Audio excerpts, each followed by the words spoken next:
মানুষ সব ভুলে যেতে পারে।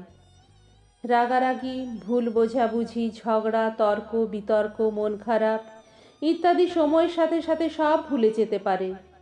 শুধু ভুলতে পারে না কিছু কথা।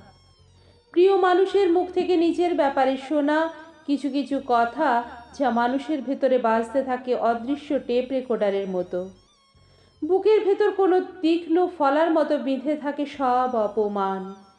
গলার ভেতর মাছের কাঁটার মতো আটকে থাকে সেসব কটূক্তি। ঘুমের ভেতর দুঃস্বপ্নের মতো তাড়া করে, না গেলা যায় না ফেলা যায়।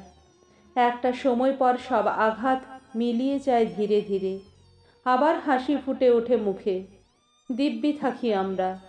তারপর হঠাৎ কোনো ঘুম না আসা একলা রাতে স্মৃতির বারান্দায় পায়চারি করতে করতে আমরা পৌঁছে যাই সেসব কথার কাছে। কি ভীষণ যন্ত্রণা হয় আবার। সেই একই কষ্ট আবার ফিরে আসে। আর আমরা মানুষদের ক্ষমা করি ঠিকই, তবে তাদের বলা কথাগুলোকে নয়।